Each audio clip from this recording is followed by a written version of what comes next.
Well, ladies and gentlemen, you have entered the Thunderdome of God. Welcome to Aquarian Anarchy. I hope everybody's ready for this conversation because I am pumped to do it. I'm Chad. You see Marcus and Nico. This is Aquarian Anarchy, and this is going to be a little different from what you're typically used to seeing. If you've been around for a while, you know that we do this from time to time. We will touch on topics of spirituality and God and religion and how it all sort of fits into to what we're doing. But before we get into that, don't forget, you're here. Bring your friends, bring your family. 2 shares to speed the spread. Share this show.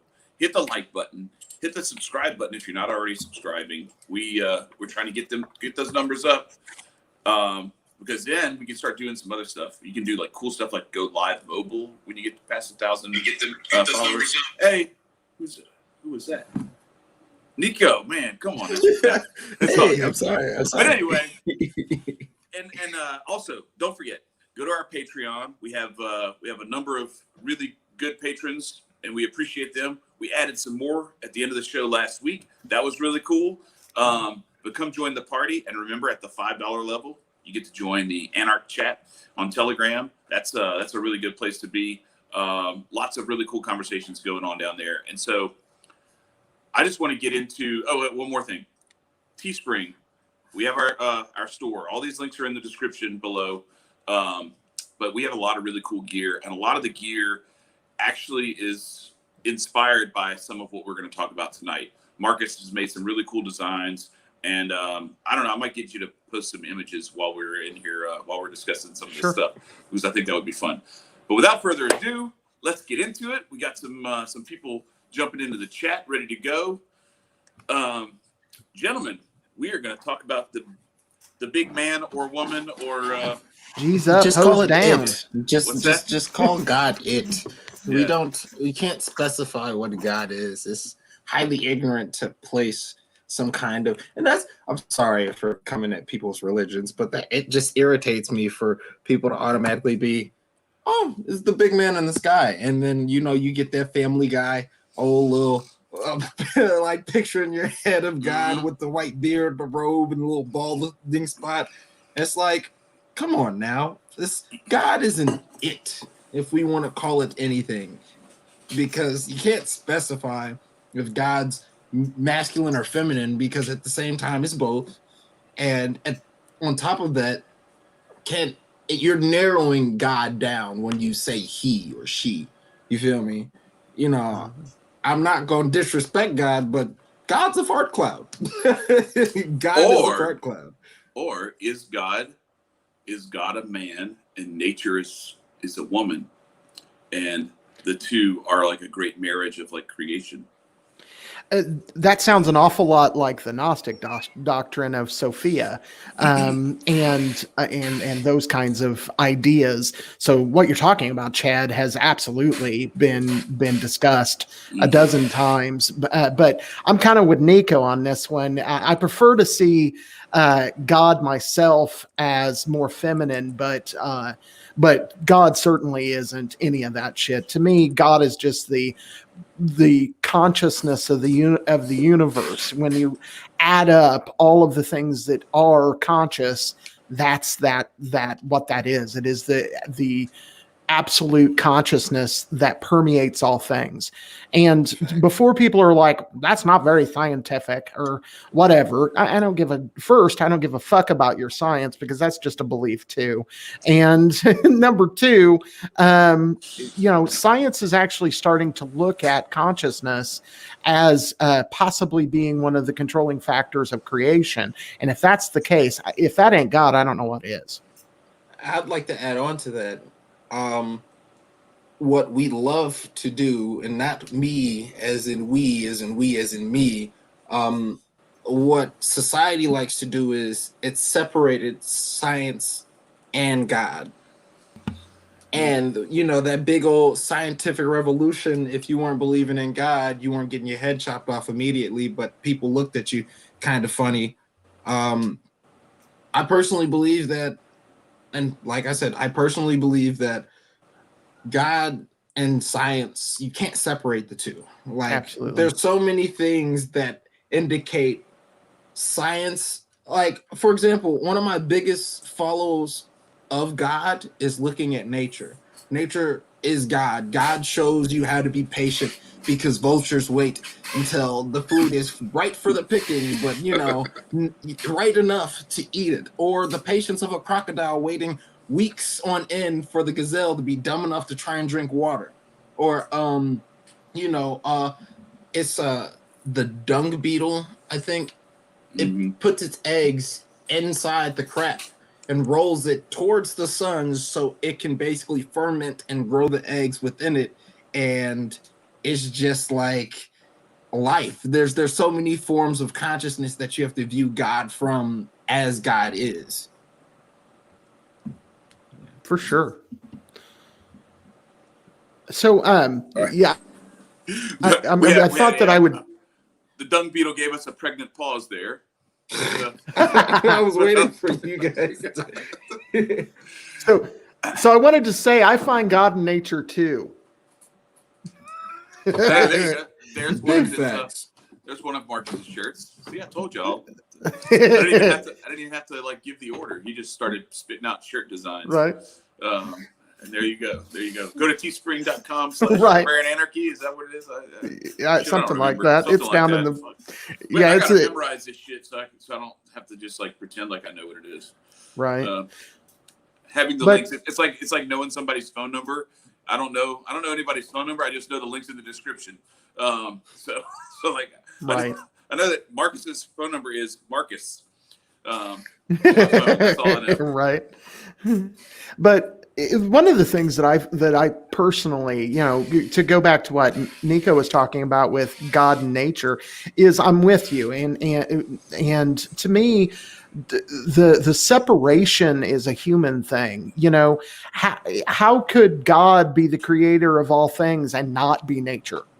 That doesn't compute. And I think largely where the arguments come in about spirituality and God and religion is that when people try to like own God. Like, how the hell do you do that? How do you own God? How can you say every single thing there is to know about the unknowable?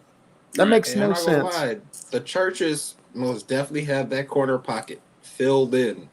Like, no shade at the churches, but like the idea that a person tells you a message from God, being the priest or whatever title that they have, is like, okay, my connection through God is specifically divine through me, and I'm preaching you the word, and I come up with these sermons, for you to have food for thought. But it's like, everybody's experience with God is individual.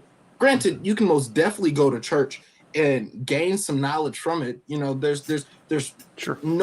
There's not knowledge being spewed from a sermon. It's most definitely information being given, gems being dropped, but the idea strips you away from God just slightly, in my opinion, that is. So I agree with you, Nico, and it does take something away from that. And I think that there's a couple of conversations in the chat that are important. Yeah. One is talking about that, Nico, that you sound like a pantheist, and one of the definitions of pantheism is like a belief in all things being God, or pan means all, and theist is God, right. And to a degree, I think that would, what I know of you would be true of what you believe. Yeah. But you also personify God a lot and look at some of those things. And this Maiden Liberty put on here, some people believe on the left-hand path, self-deify to become like Godhead. And absolutely, many people would consider me on the left-hand path. And I believe that God is found in the human soul, and I believe that each person, from their own perspective, is God. Now, that's God with a small g, not God with a big G. To me, Facts. God with a big G is absolutely everything, and I'm not absolutely everything, but my only way of understanding God is through my own mind. And so I am that pathway to God. What's the difference between left and right hand? I was about to I say, understand. I'm one of Yeah, those people who doesn't know what the fuck that means. I understand. So, Well, I only know left hand to the degree of if I'm practicing like voodoo, the left hand path is more so the no, you don't fuck with that. But the right hand is more so amongst the creative or the well, if you break it down, left hand is creativity, right hand is logic. So if you were to add a little bit more spice on that, left hand could be some form of, you. Mm, I'm just just let saying. just let him tell you. Marcus already Uh, has all this shit. Yeah, now go Marcus ahead, been go studying ahead, this shit. go ahead, go ahead. Yeah, no, go ahead, Marcus. No, Spit it's them okay. gems. No. It's okay. It's good to think on your own. And no, I No, it's don't know not. It's everything. terrible. Don't think on your own, Nico. Hey, What's wrong with stay in you? your corner. Stay in your corner. You box. Right. Get up in there. What are you thinking? Go now. Well, you act like we're on a farm. I'm a pig or something. Oh Sound shit! like my Now that was, grandfather. don't go eating pigs. I'll make you go to hell. No, the idea of left hand path and right hand path initially starts in India, but how it in I'll get to the Indian stuff in just a second. But generally in Western culture, when people talk about left hand path and right hand path, Nico's closer to what they're talking about. They exactly bacon and and generally the left hand path in Western mystical schools the left hand path tends to be those that kind of defy the direct order. Like a right hand path person generally doesn't do negative things, tries to be a good person, those kinds of things. And the left hand path doesn't give a shit. If you're if you're screwing them over, they'll kill you with magic and what have you. But I don't particularly like those definitions. A lot of times they lump people like Aleister Crowley into the left-hand path, and though my definition, he would be left-hand path, I don't think that he was a bad person. He definitely wasn't a friendly person at times, but he had some shit to say and some things that you can learn from.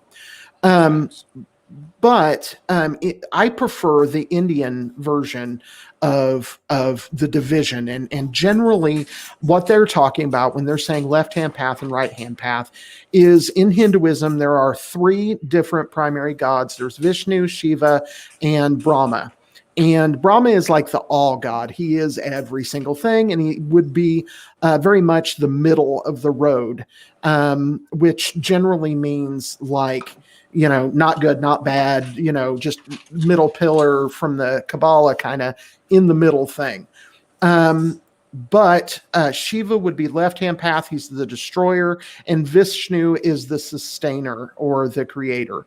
And so the idea in Hinduism is that if you are trying to purify your existence and you're following Vishnu and trying to get all impure things out of your life in order to focus on God, that's the right-hand path.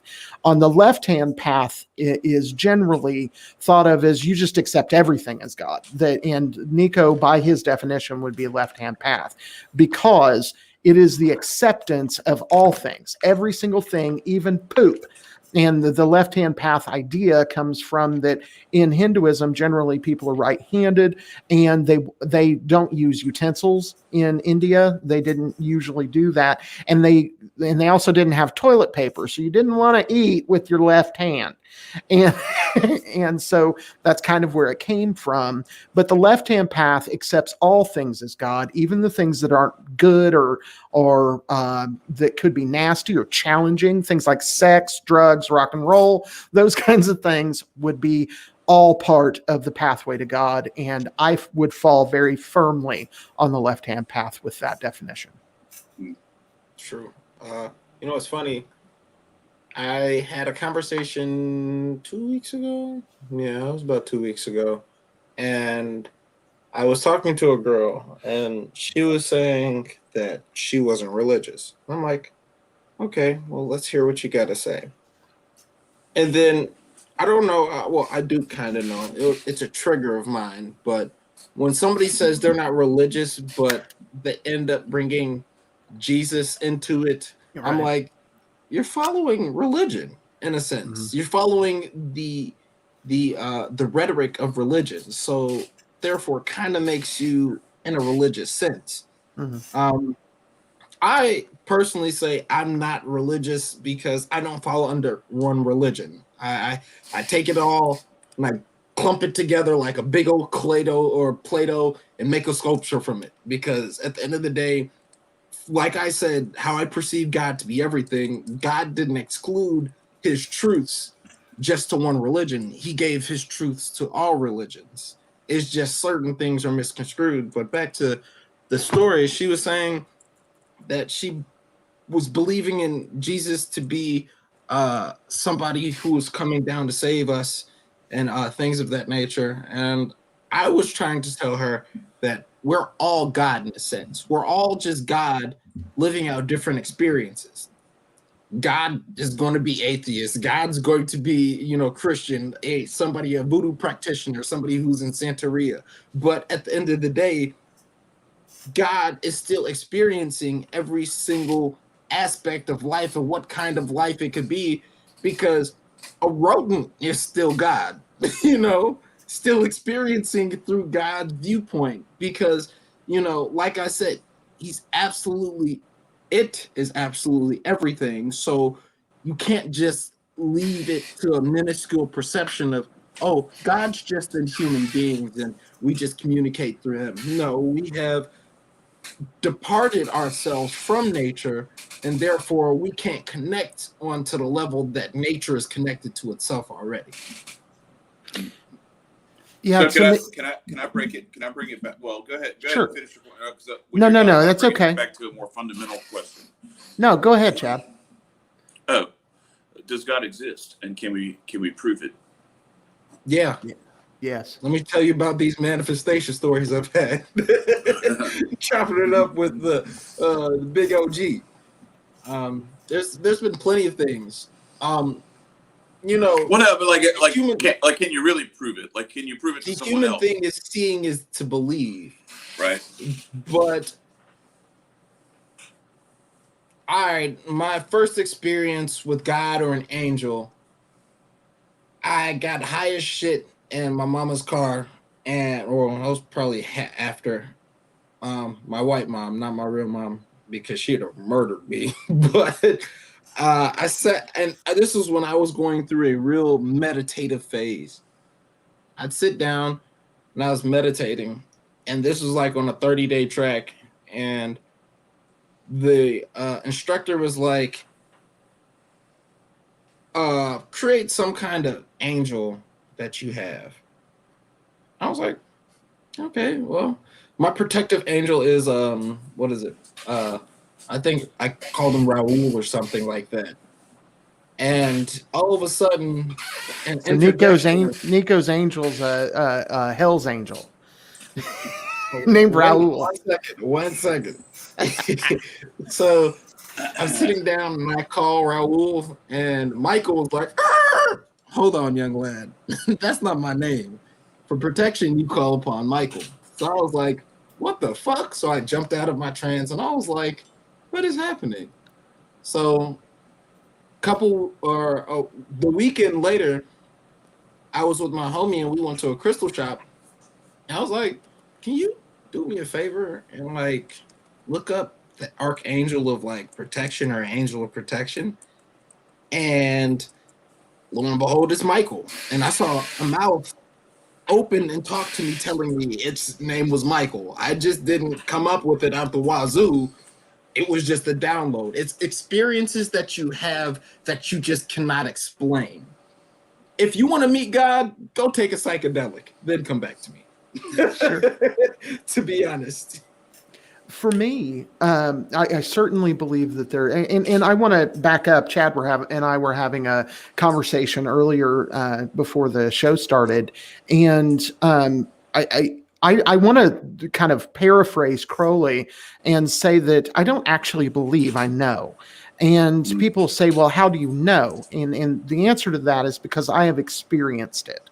There isn't and without, and Nico, I fully support your psychedelic experience and think that it's valid and all of that. But this one was not that. I was not on anything, though there was a lot of other things that went in. But I want to paraphrase Crowley in saying that that we don't seek for belief in God. We seek for knowledge of God, or the fact that God exists, and that can be achieved.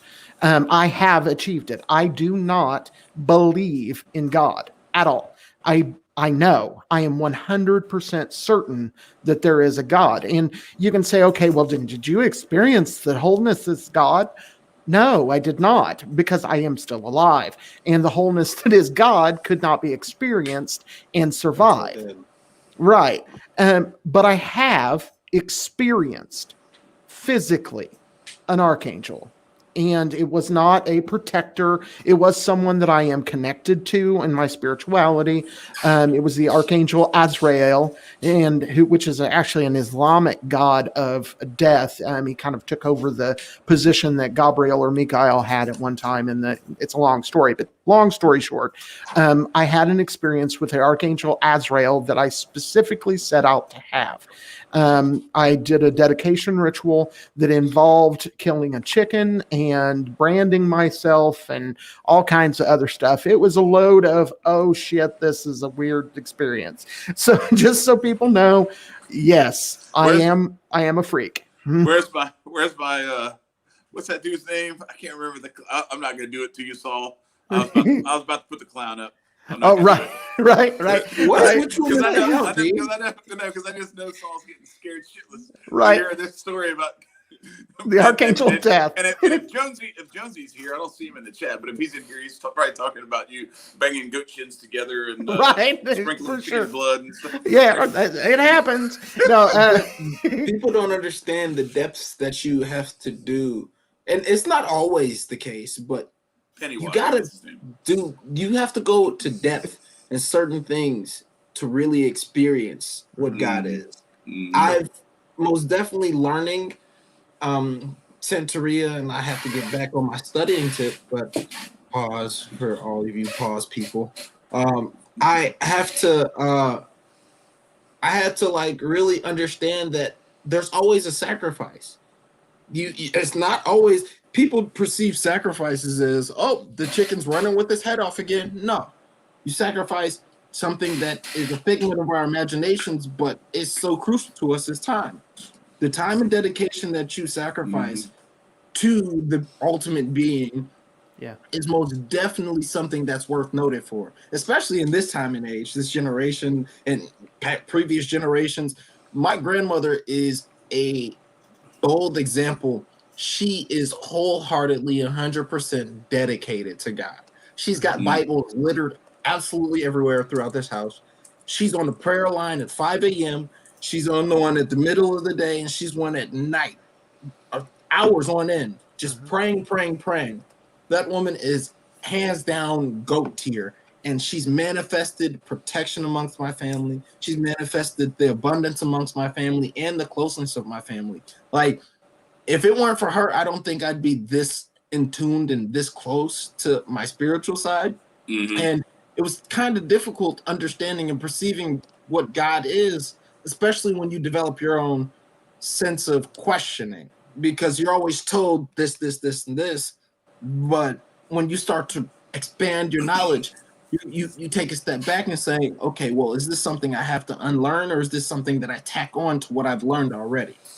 You know, when talking about God and saying that you learned about God, you always have to have that eraser ready in your mind, because you leaving it indented and imprinted and then trying to add on like another piece, it doesn't work like that. It's always God being a cloud. It's always manipulating and formulating into something else. You have to always perceive it as more than what you can expect it to be. Sure. Yeah, I agree completely. And to Nico's point, he's right. A lot of people want to say, and this goes back to a friend of mine. His name's Tiger, and Tiger was talking about magic, and he said mysticism is when you have a weird experience with God by yourself, and magic's when you can do it with other people. And and I think that there's some truth to that. And the problem is, in my life, in my experience, I have had experiences that to answer people's questions. Can you prove that God exists? The answer is yes, you can. Can I on a podcast? Hell no, I can't do that here. No one can do that here. I'll Go ahead, try. Tom. I can try. But anyway, Okay. go ahead. But God, Nico's right. It takes a lot of devotion. And we're not just talking about like magical religion. We're talking about to have that Christ experience in a Christian church. You're not going to generally just walk in and be like, I'm in the church, cool, now I know God, great, move on. It takes going to church. It takes putting that time in. It takes devoting yourself to God and to Jesus and practicing the things that are taught. Yeah, exactly. Maiden Liberty said it was devotion or energy. Absolutely. And you have to build that, and it is a process. I wanted to contrast that before I get into my my proof or proofs of the existence of God. Like contrast, like to what Nico was saying about how in this day and age, how a lot of this stuff is like lost on like that idea of sacrifice and like putting in the time, putting in the effort, the energy in the right places and everything. So when you think about what the things are that you have to do in order to, elevate yourself and to actually like contribute beneficially to humanity, and then you compare that to the 7 deadly sins, and let's think of like how many of these are like on full display right now in the world that we live in. Every like fucking day, man. like we are inundated with all of these different ways, all of these different vehicles through which we can either be lazy, be greedy, be prideful. All the stuff with everybody's looking for their fame. You got OnlyFans preying on lust, and OnlyFans, Instagram, and all this other stuff. And like we got Eliza out there trying to fight the child porn industry and everything. Like there's all these different things where if you look at how people are directing their energy and what the kind of the control mechanisms are kind of directing how they are orienting the magnets for that energy, Sure. It's all designed to pull you in the directions that take you away from God, away from elevating yourself, away from elevating and improving humanity, and all towards self-destruction. For sure. And self-destruction, slavery to these instincts, these different addictions. Yeah, addictions and things like that, right? But also slavery to them and to their hold over you. It's very troubling. But anyway, so if I may, Cool. I actually kind of wanted. It's like, all right, so I'm going to start this off by first saying that the most important thing that we can tap into first when we have these types of discussions, like does God exist, or whatever the different thing. That's why, like, I think some of the stuff with what religion is better or which one is right or any of that kind of stuff, it fails on this first question. And the first question is, does the answer matter?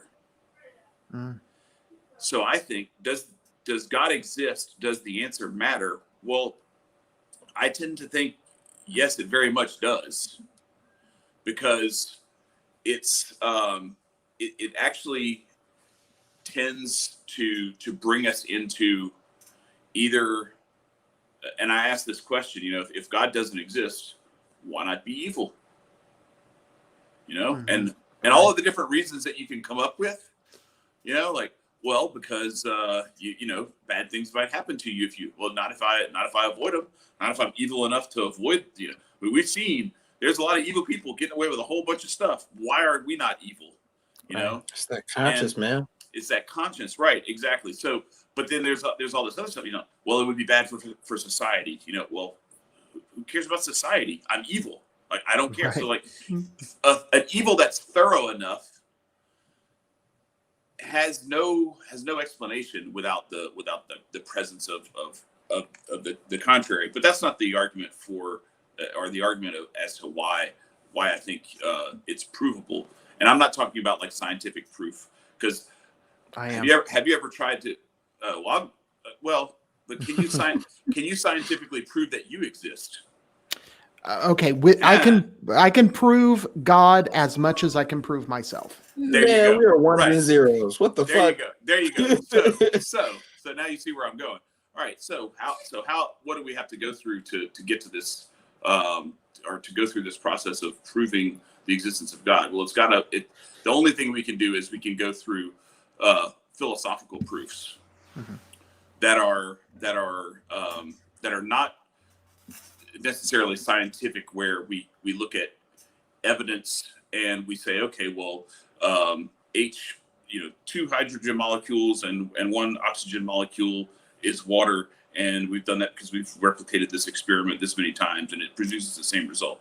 So the place where I find the most, I don't know, I guess the clearest cut way is the causal or the contingency argument, which is to say that if you have the existence of all this stuff, okay, and then you keep tracing it back, at some point there has to be something that precedes it all.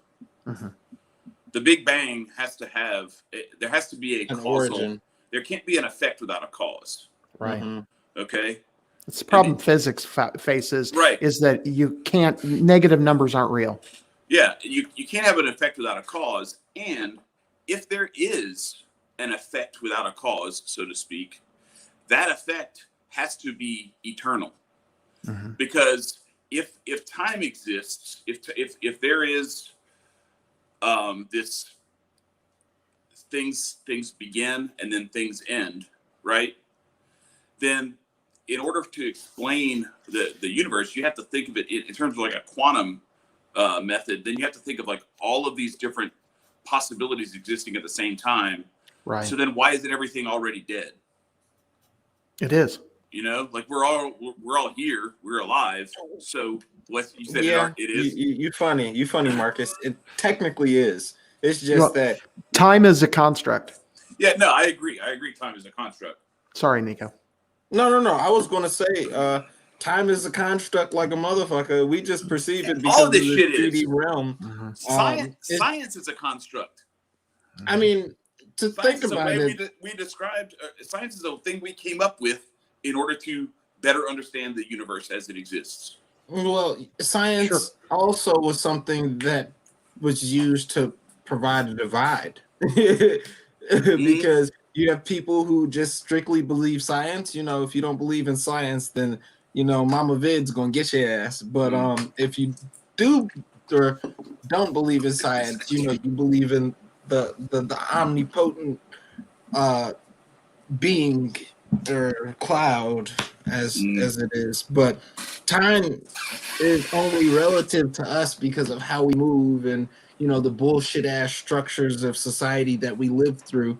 But at the end of the day, this shit is all cycles and it's repetition. And through those cycles of repetition, we like to add a dash right here so then we can mark it as time. And then once it's done, then we add another dash and bam, you have your time span. But at the end of the day, it repeats and we're only on this one track. In a different parallel, we could be most definitely dead and being our spiritual selves overlooking a certain thing and getting certain downloads. Like there's so many things, there's so many possibilities to think of, you know, especially when you want to include time. But none of us are scientists. We just speculate shit. You know, speculation is so fun behind the concept of God and time space, because you go back to the Big Bang. What the fuck created it? Oh, two atoms. Well, what created those two atoms? Well, God apparently, or God just must have been like, ugh, or snapped their fingers or whatnot. But you know, it's all relative to how and what we perceive. Sure. And you know, one of the things that, you know, people like to do is, like you were saying, Nico, they like to put science and religion on two different pedestals. My preference for definition for magic is Crowley's motto for one of his organizations called the AA, coincidentally. But the AA, their motto was the method of not science. Alcoholics Anonymous. No, or Aquarian Anarchy. Right. But the motto was the method of science and the goal of religion. And to me, that is the magical formula. It is the taking religious ideas like God and like angels and like demons and devils and all the gambit of possibilities, whether you're talking about fairies, sprites and craziness like that, or you're talking about realizing consciousness and those kinds of things, whatever that is. But the goals of religion with a method of science, you do exactly what you talked about earlier, Chad, and you do repetitive investigations, you do repetitive rituals seeking to get the same result. And when you do that, that lends itself to proof. And for anyone, just to get to the proof idea, if anybody wants to see the philosophical, in my opinion, best proof of Godhead, you can go back to Metaphysics by Aristotle, and he does a real damn good job at proving the existence of God. Now, I will warn you, it is huge. It is a very long series of books. It's like 10 volumes. It's enormous.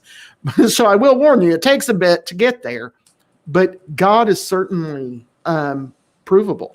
And I can't prove it here. I don't have the ability, but I could at least chip away and give you some doubt in one evening. And I guarantee I could do that, and because I've seen it way too many times.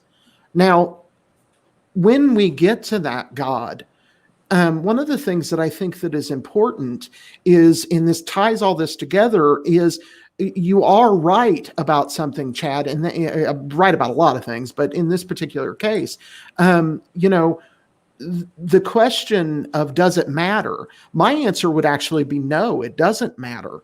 And we come at it from a different ending, but the question, and we arrive there in, I think, similar ways. And I don't think it matters, because I think it is about choice. One of in the Life of Pi, at the end of that movie, you find out that, and if anybody hasn't seen it, I strongly suggest it, because it's a really good philosophical movie. But Mark's is about to spoil it. Right. I am about to spoil it. At the end of that movie, you have basically two narratives that are laid out in front of you. One of them is a very physical manifestation of that Godhead, or that experience that they have in the movie, and the other is this fantastical possibility. Both could be real. Both could be true. And the person has to choose which one they choose to believe. And myself, I choose to believe in God, and I choose to believe that that magic is real, and I choose to believe that I'm not fucking insane, because my choices are I'm nuts or there's a God. Yeah, well, that's kind of the Pascal's wager argument too, where it's like, okay, so like if you think about it from a gambling standpoint, okay, so let's say there is a God, or let's say you choose to believe in God, okay, and then you die and there's no God, well, you didn't really lose anything. I mean, maybe you like missed out on some stuff during your life because you thought God didn't want you to do them, and like, you know, you thought God was telling you not to do stuff or whatever. But in the long run, like, you don't, like, after death, after you die, there's nothing. So like, what difference does it make? But if there is one, the payoff is huge. Now, if you believe there's no God, and then it goes the other way, well then, and I don't want to get into Welcome like to all purgatory, my friend. how we know the interior of someone's heart, right, and their soul and everything like that. But in terms of the wager, you know, you miss out on all this versus you know, just being left with the nothing. I tend to think like my whole philosophy on that, like why I think it matters, is because my goal and my understanding is that what God offers us in free will is and what he wants from us is, this is why I reject a lot of the stuff that's very rigid and harsh, is because I think that what God wants from us is very similar to like what my spouse, what my wife and I want from each other. I want her to love me for me. I want her to love me because she loves me, not because I'm threatening her or because something bad is going to happen to her if she doesn't love me or anything like that. I want her to genuinely love me. And I think that that's what God desires for us. And it's not for a selfish reason. I don't think he wants that for himself. I think he wants that, anyway, I'm saying him. Shut up. I don't think he wants that for himself. It's your religion, man. You can have him be a guy. I ain't trying to judo chop you in your throat. Go ahead. I think he wants that for us. You know, I think he wants us to want it for the right reasons. And I also think, and I asked this on Twitter earlier today when I was promoting the show, I asked the question, you know, does everybody go to heaven? And while my answer will not be a yes or no question, or yes or no answer to that question, it's going to be it depends. The true answer to that question, in my opinion, is only the people who want to be there. Only the souls that want to be there. Because that's how much God loves us, is that God wants all of us to have what we ultimately desire and to have our ultimate fulfillment. And if our ultimate fulfillment is in disconnection from him, he's so loving that he will not even force us to be connected to him. Right. Facts. And that the reason why I think it matters is because at the moment that it became obvious to me that God does exist, my ultimate desire is to actually be there, you know, and to not reject it and to not run away from it, push it away. So it matters to me, this concept of existence, because I want to connect myself. And so that's why I think understanding nature and understanding each other and how we're all interconnected and respecting that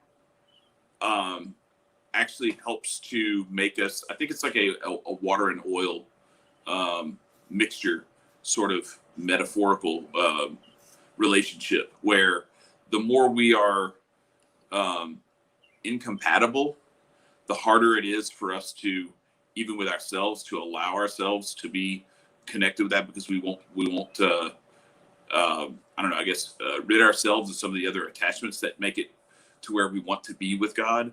I think a lot of times, like, we put those 7 deadly sins up. I think a lot of that is like, people are like, I think it was St. Augustine who said, "Dear Lord, make me chaste, just not yet." You know, like we have a certain sense about us that is, I want God and nothing else, except for right now I want to do some fuckery and I want to, like, you know, I don't know, cheat on something or whatever. You know what I mean? Like there's these little things that we'll do that we know are not right and are like bad for the humanity around us and that hurt other people and are selfish or things like that. I think that sometimes we get caught up in some of these very puritanical notions of what God wants of us, instead of just the being The individual being itself. that image and likeness of God, where we are actually who God had created us to be. That's Fair. what that's what we should be striving for, is to be who God created us to be, and not worrying about checking boxes off on a list that are rules of like what. I think some of the stuff is very good guidelines for how to Sure. have a successful and healthy and spiritually healthy life. But I don't think that God is sitting there keeping score. And he's like, bruh, you got 387 and 388 was the cutoff. Get the fuck out of here. Right. You know, like I don't think it's like that. So Nico, ahead, I really want to tackle this for go just ahead, a go second ahead. because I have a quite a bit different. I respect your analysis, Chad, and I think that it works really well for you, and that's great for me. Again, very left-hand path, very different. For me, my God is a hoe. My God is a whore who gives herself to everyone. Does not matter at all who you are. Does not give a fuck if you are the evilest. Right. Yeah, exactly. I don't think we're different in that respect. What I'm saying is that God is not a rapist. Right. Well, God made for sure. You know, like putting himself into or herself into everyone. Okay. Mm-hmm. And giving himself or herself to everyone, Mm-hmm. but not forcing himself on anyone. No, and yes, exactly. To that point, for me, my best personification of God, and again, I truly believe that God is beyond this, but for the purposes of communication, God to me is the personification, the holy whore, Babylon, Ishtar, Isis, Inanna. To me, that is the ultimate picture of God, and she's willing to give it to everyone. And to Chad's point, from my perspective, what she's doing when for instance there are people that want to be raped, they are few and they should never be forced. Notice I said want. And those people that want these evil bad things, she is willing to give those evil bad things to them, because that's what they want, that's what they need, and they prescribe what they want and they need by their actions. For instance, if they go out and they rape a child, obviously they want to be raped because you reap what you sow. If you're going to go out and you're going to rape a child, Babylon loves you so much that as a child you will get raped for the rest of your existence. So that is the kind of justice that is wielded by my holy whore, in that she will give you what you want. Be careful what you want. Facts. Right it is. Actually, no. I wholeheartedly agree with that. The chat is blowing it up with the right answer, and the right answer is not the wrong answer, but it's love. God is ultimately a loving deity. Mm-hmm. At the end of the day, God is ultimately a loving deity. So much, in fact, that in Catholic or Christianity, he gave Satan his own domain. Mm-hmm. So, since God's all omnipotent and knows exactly what's going to happen, he knew what hell was going to be. But everybody's hell shouldn't be the concept of fucking burning flames and pitchforks. Right. Because that's not obviously hell. Mm-hmm. People go through a stoic mindset and go through stoicism and saying this is hell on earth. You reach the challenges. You go through these difficult tasks so you can meet a better light, a better understanding of what's further down the line. I was going to piggyback on what Marcus had to say, saying that you don't necessarily need an answer for God, only due to the fact there's believers and non-believers. The polarity is so much necessary. Just like with God's relationships as a all, polarity is necessary. Always loving, but God needs to experience what hate is. So God can have a hating nature, but it's only through the individual experience that what we call as human. Because at the end of the day, you look at nature, there's no such thing as hating nature. It's just survival. Mm-hmm. Survival and the reproduction. the co reproduction of all ecosystems, being a bee that keeps us alive because it keeps the plants alive, or it being a turtle that so happenly accidentally got choked on plastic. You know, there's always going to be an evolution to things and thoughts of that manner. But you were saying your God's a hoe. There's nothing wrong with that. There's nothing Right. wrong with God being a hoe, because, you know, God, like I said, experiences everything. You know, the most, I want to say, uplifted kind of energy on this planet is a woman, a feminine energy. And I personally believe the Earth is a woman. It just goes to show how it reproduces. You know, we always think so minuscule of, oh, well, is that bird the man or masculine or feminine? But you also got to go to planets. Like, if we took a big ass zoom out, what if we were fucking atoms on this bitch, on a much bigger being? You know, Yeah. so the concept of thinking so small and minute, that's my only problem with religions, is we put them in a box. And if you're a part of this thought process, you're going to only think in this box until information is distributed to you for you to think outside of your box. There's a show called American Gods. That shit is so dope. Like, I love American Gods because it brings in all the old gods and it brings in the new gods, but the new gods being technology and other forms of technology, other things that we worship. And it only goes to show that the more you give into a certain deity or technology, the more it grows or the more it advances, or the less you do of it. So, for example, the religions that were all a part of ancient Kemet, or if you go back to ancient Sumerian, all those religions have been stripped, bleached, and you can't read that shit unless you go deep diving in the web for it. You know, there's a lot of things that are taken and, you know, broken down and shifted through and said, okay, this is your grain of gold. Nigga, I just saw a whole basket of gold behind you. They only give you when it comes to your parents, or there's always an authoritative figure. It's always giving you what it thinks is best for you. But we're all human, and this is a learning experience for all of us, damn it. We're all new to this shit. It's not like we've been here, and even if we've been here, you're still going through the shit like it's new. So, yeah, I agree. And one of the things I'd like to kind of take a little bit of a shift is, we've talked a lot tonight about God and our belief in God and our depth in God. And just for Mark in the chat, I want to let you know we do love God, or we love Jesus. And Chad's actually a Catholic.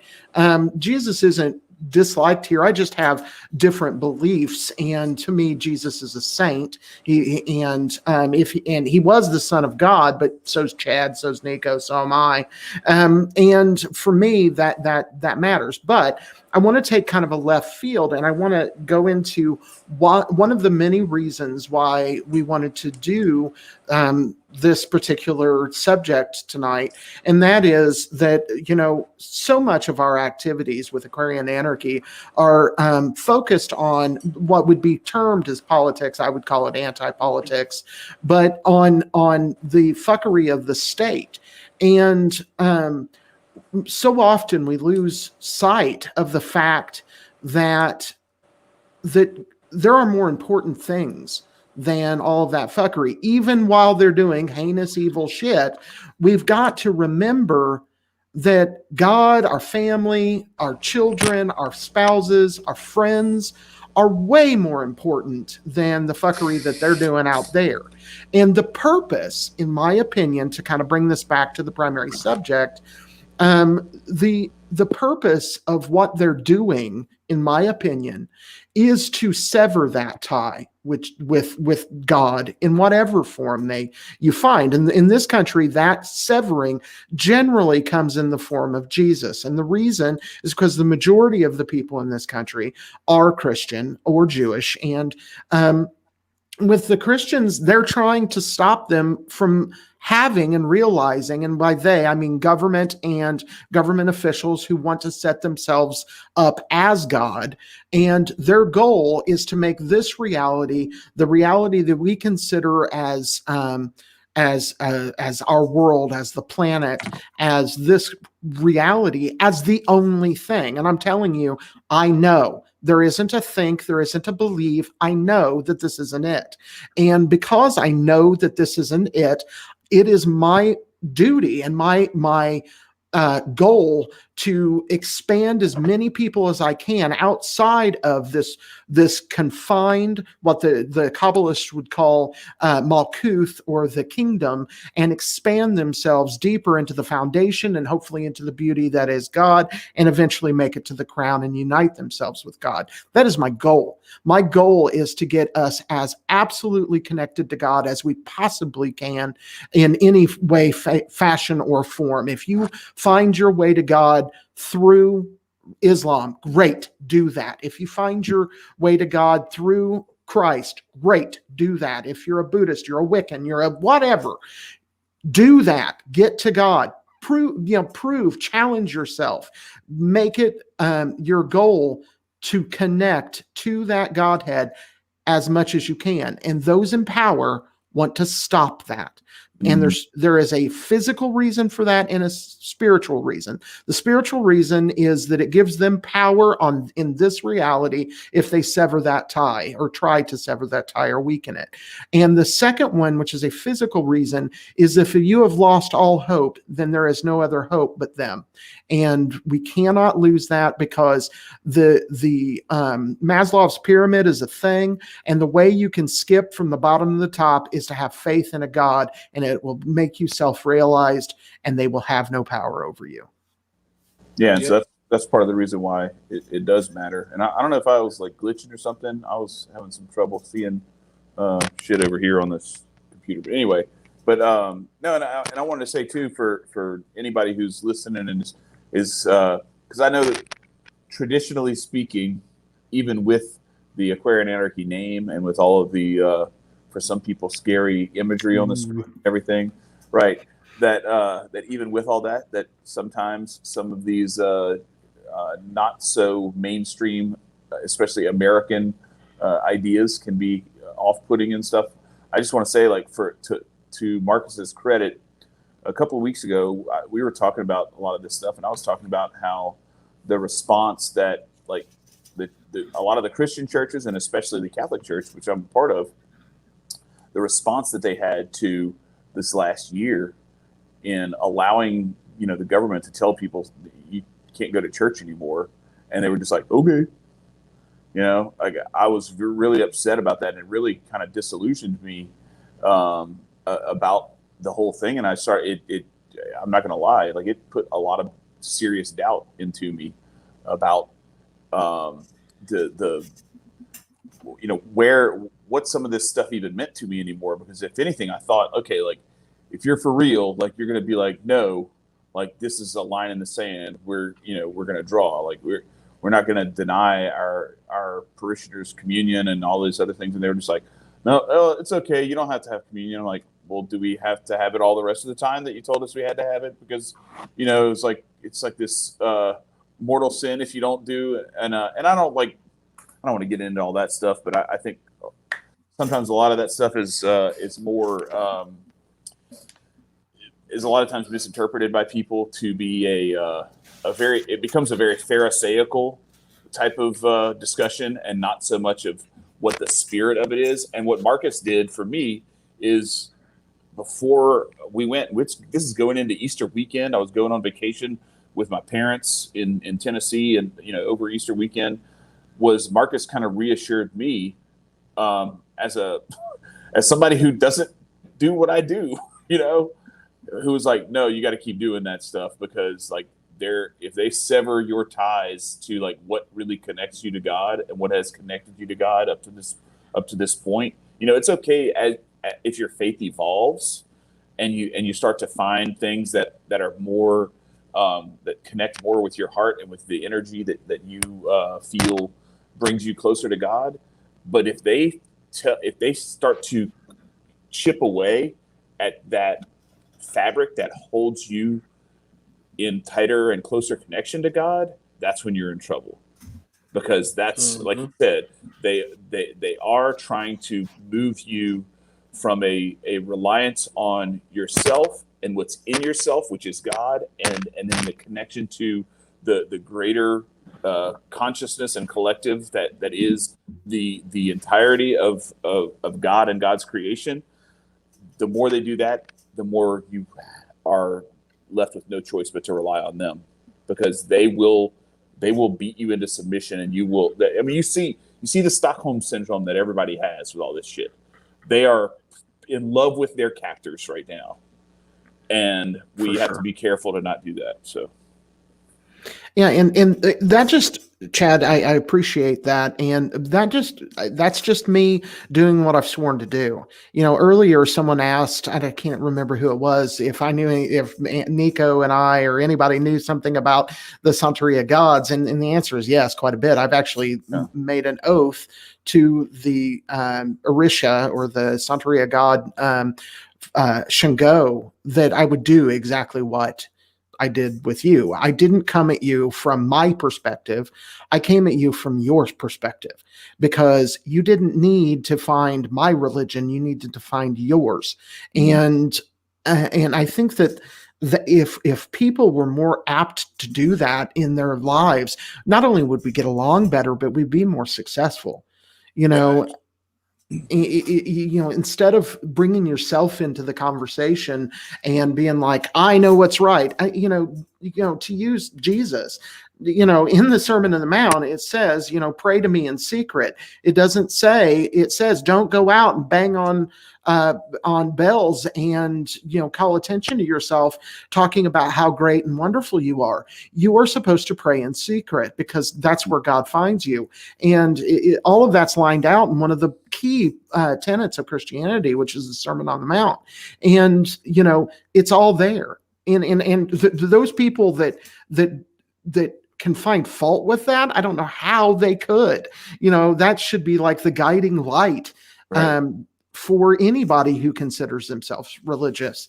Just because I don't personally believe in the infallibility of the Bible doesn't mean I can't use it to learn. Mm-hmm. Yeah, no, everything is a learning aspect. Man, if only the world knew half of the true magic you can perform with the Bibles and the manifestations that you can perform with the Bible that's in your hand, and it's not even the real one. That's crazy though. If people were to take a step back, and it comes back to our egos and being right. Yeah. I want my God to be right, because I devoted my time, my effort, and my being, my consciousness into something that I see as the holy greater good. And the first people that you set out to see as your gods when you're brought to this planet is your parents, when you're born through them. You always want to make them happy. You always want to do and please them. That's just the concept that we just naturally get. So when we're taught by our gods to follow a specific God, who the fuck are you to infringe upon my rights and understanding what God is? But when you really understand what God is, it's the acceptance of all. When you're able to accept not just your truths, but somebody else's truths, even when it doesn't even align to you in the slightest, that's what God is being. It's the ultimate understanding and openness, and the over inner and understanding of everything. It's not just one viewpoint, it's all the viewpoints that are connected to whatever situation that you were speaking on. So one thing that I've had to really learn, and it's weird because it's like I carry it over into like my personal dating relationships. I see a girl, it's like, oh, she's cute. And I was traumatized through a relationship because of religion and all that. Not terribly, but it's like every time I see a girl with like a Jesus piece, I'm like, hold on now. I take a step back, because it's like, alrighty then, am I gonna go back down that roller coaster ride that I went through previous?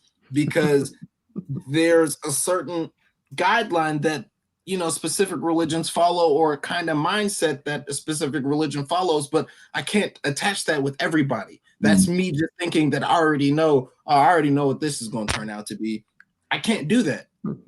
That's mad ignorant on my behalf. So it's like you always have to be prepared to be open when it comes to God in any situation that pertains to God, and God being another individual just with a different mindset.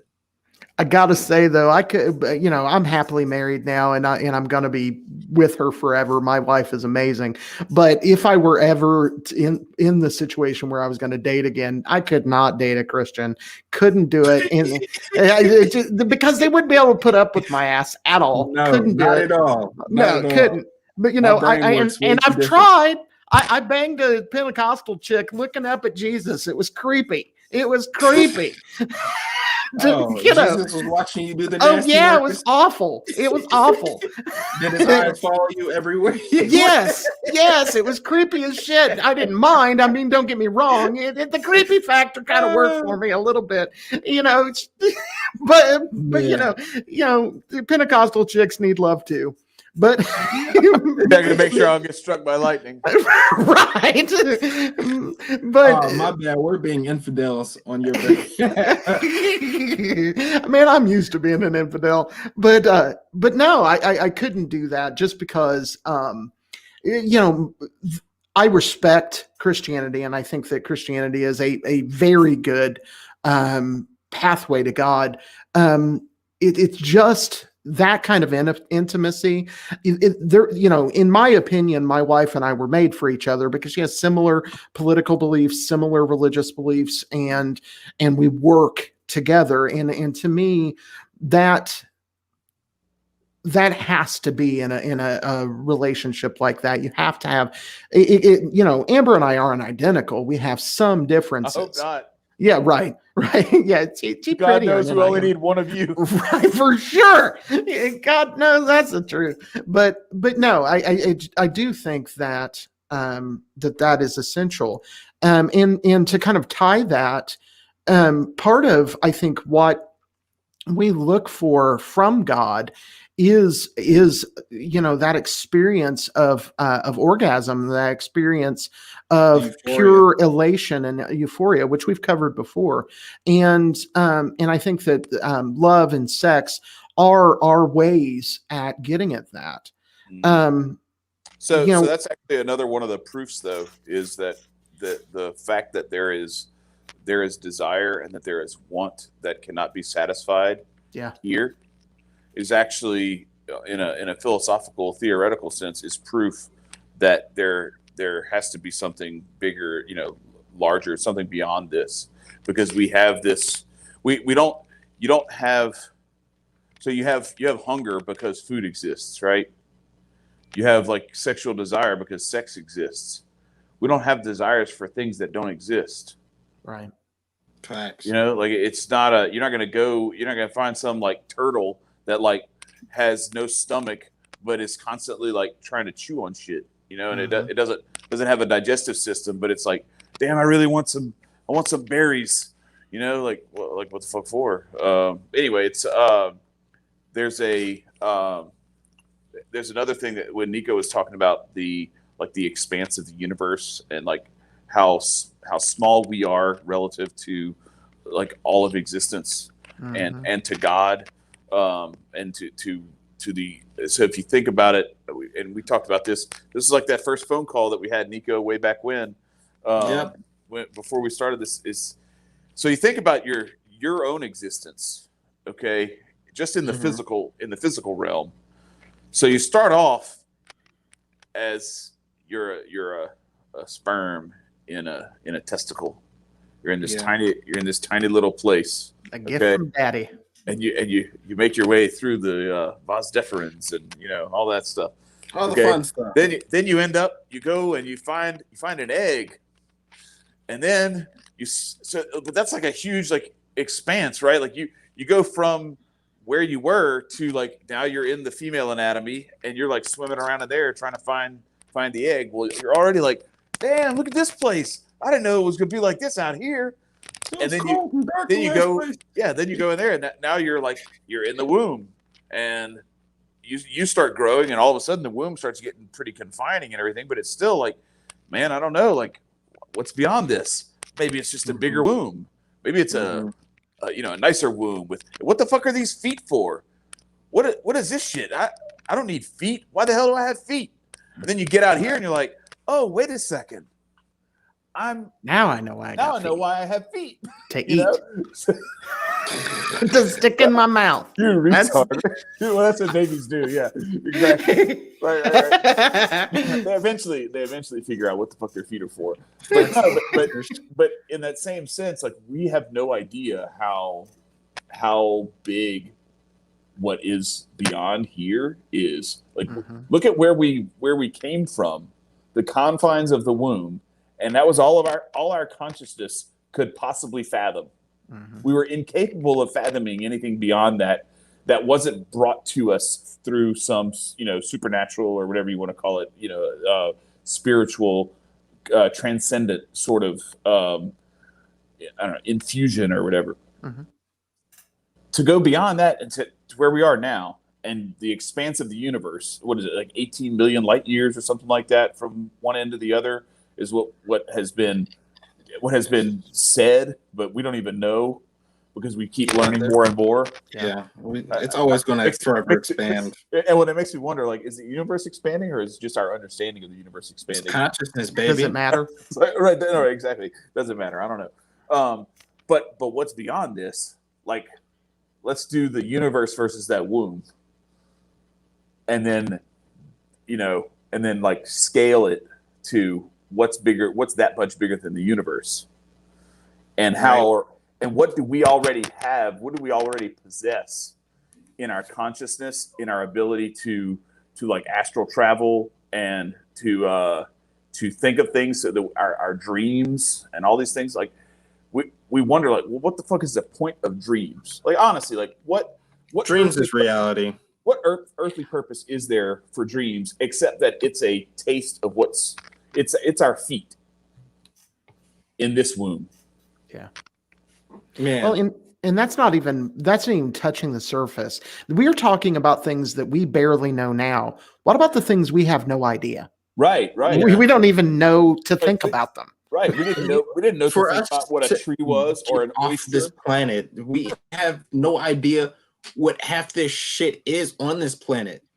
Let's not even go to the universe. Let's keep it simple.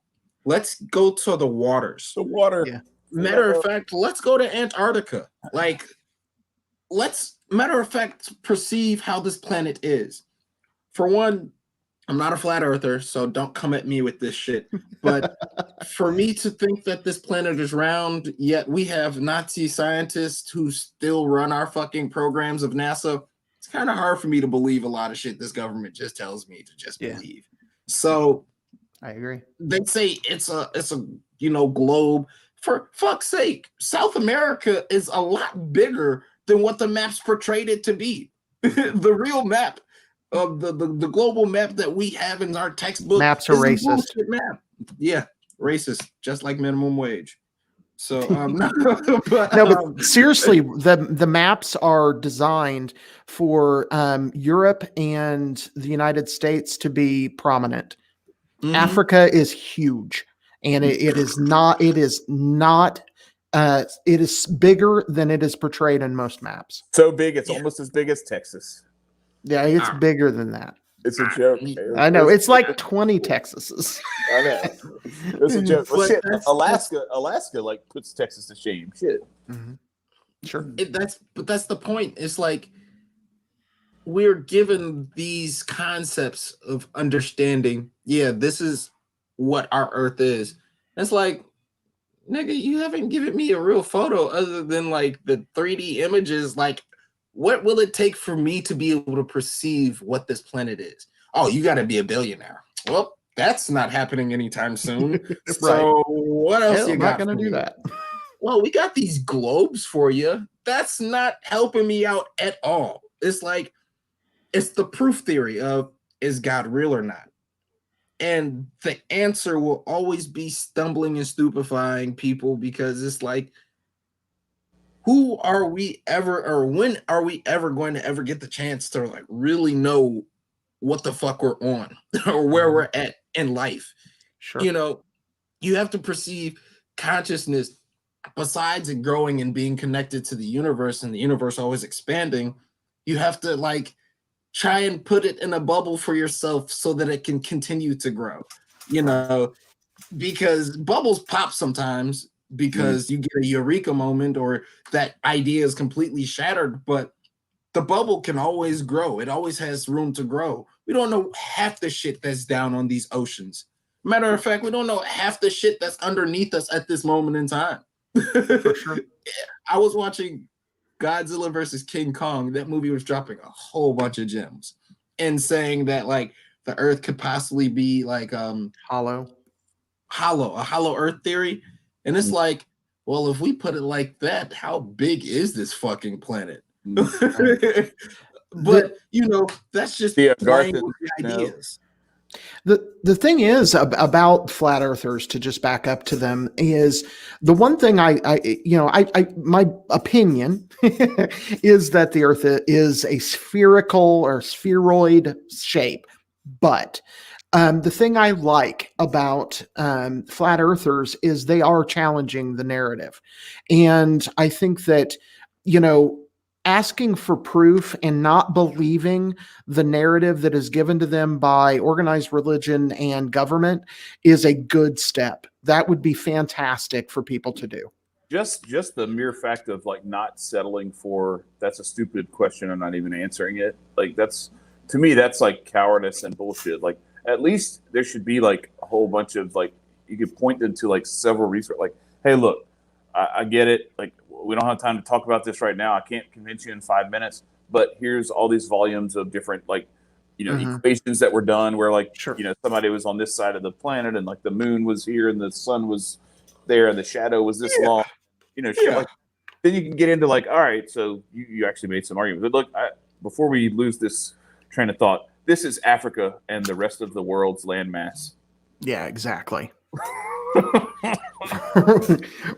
Exactly. Pangea Part 2, everybody. Shit, that's humongous. This is China. Humongous. This is China right here, and this is the U.S. Hey, everybody, let's just flood over to Africa. It's got plenty of room for us. Right. Well, when it reminds me of when they talk about the population of the world and we're overpopulated and all that nonsense. These people don't realize that the entire world's population would fit in like Texas. You know, we could all have our own place. So that's why I try to tell people. People are like talking about and I'm not saying like I'm not trying to shit on the planet. I don't want the planet to be destroyed or died, but there's a much greater possibility that human existence will cease to be before the Earth ceases to be. Right. It's going to kill us before we kill it. Mom's going to fix it all soon. Yeah, but also just go bye-bye. but also like there is so much like just completely untouched or very lightly touched landmass on the face of the Earth. And to Nico's point, the depths of the oceans, we haven't even like scratched the surface of how deep that. I wouldn't be surprised if there's a portal in our ocean.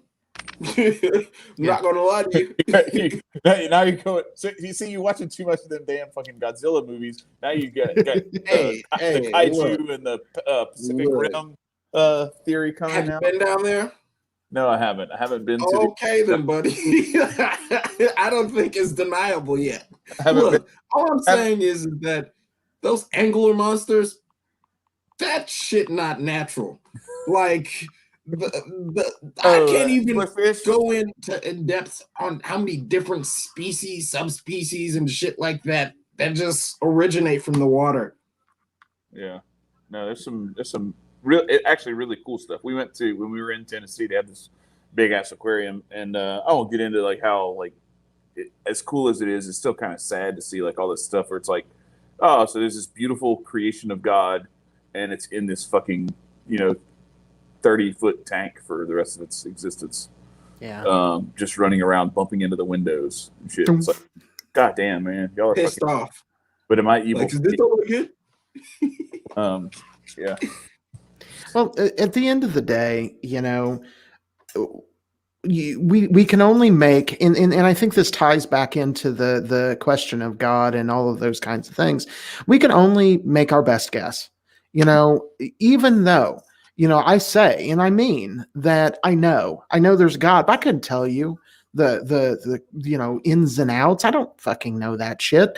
I had, my proof experiment or experience was one night. It was one night in my life. True. It's kind of like a cocaine addict. I've been chasing that motherfucker for years. Do- you know, Do y'all have the equivalent of Saint Anthony in I think Saint Anthony is Legba. like? Okay, that's so the patrons there's a whole have helping bunch. you find shit. Yeah, he can. Okay, yeah. He holds the keys. So not joking. Like, I will be like looking everywhere for something, and my wife will be like, "Did you ask Saint Anthony?" And I'm like, "All right, let's do this. All right, Saint Anthony, where are my keys or whatever it is?" And I'm not joking. I'll be like, I haven't even gone to this room or anything, and I'm like, "Oh yeah, wait, okay." I put them on her nightstand behind the rolled up socks that were on there because I gave her socks last night, but she already had socks on. And that's when I remember, like, that's where I put my keys. And I don't know why the fuck I put my keys there. I have never put my keys there in my entire life. But, like, as soon as that name is evoked, boom, it's like divine inspiration pops into the head. And it's like, this is where it is, dumbass. And it That's is without correlation. fail every time. Mm-hmm. There's correlation between the saints and like voodoo loas or orishas.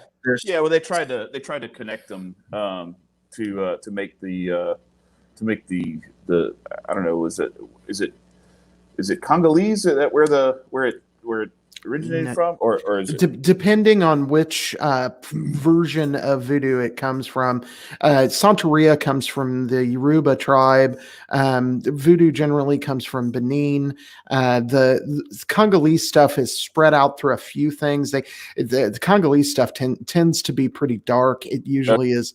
Yeah. But largely it is Benin and the Yoruba tribes. Well, I just knew that they were trying to get them to embrace Catholicism. So, like, yeah, these people are just like the saints. And Well, they're really, "All really, right, what? we'll do that so that y'all won't get it. Y'all won't beat us anymore if we just Right. pretend like this is the saints. We'll go along with it. Right. Yeah. And how Shingo became Barbara, I'll have no idea. I have no idea how that happened, really. I mean, I can make some bullshit story up to why, but There's no But I point to really try don't and know. make that logic. yeah. but There's no Shingo's point. this big masculine guy with an axe. So, all right, a chick with a cup and a sword. That's because it got struck by lightning, you know. Yeah. But and you're right though, Chad. A lot of the reason that they did that was so they wouldn't get their ass whipped, for sure, because they wanted to continue to practice their religion. And this is why it is important that we don't let these things divide us, because people are going to do what they're going to do anyway. And you might as well just accept each other and love each other. That's what God would do. That's what Jesus said to do. He didn't say, love thy neighbor unless they happen to be a Muslim, or love thy neighbor unless they happen to be a Buddhist. Then you got to whoop their ass. No, Jesus wasn't talking about putting some people up on a burnt stake. No, that was people trying to get other people's land.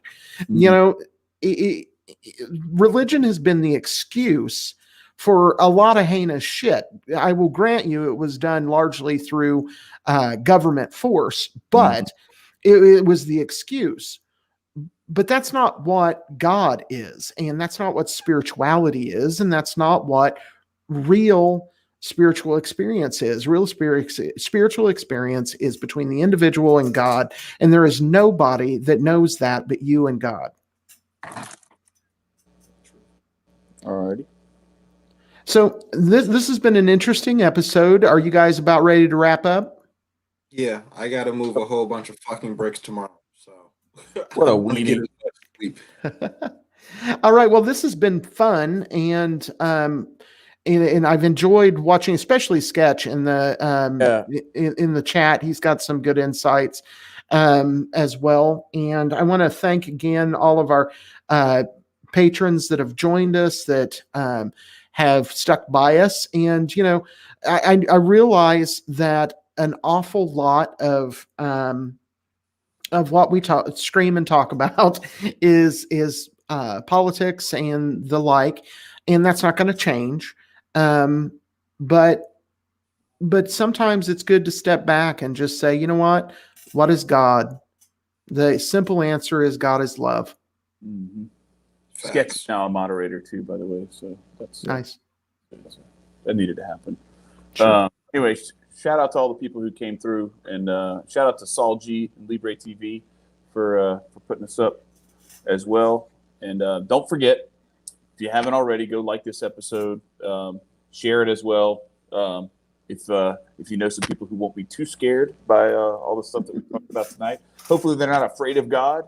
Because I want to remind everybody, like, even if there's some of this stuff that is not like in your belief system or anything like that, and is maybe a little uncomfortable, because I know we've been conditioned to have this like sort of protective, defensive posture towards other faiths, and to want to guard our own as though it's something that's sacrosanct, that if it's threatened.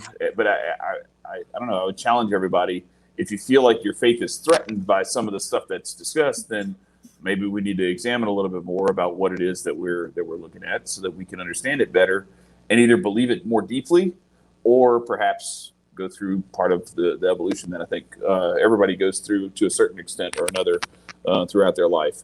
But yeah, please go like, share, and if you're not already a subscriber, please do that. We've got Josh Smith coming up on Sunday. We have Olivia Rondeau coming up on Wednesday next week, 1 week from today. So that is going to be a blast. I can't wait for that one.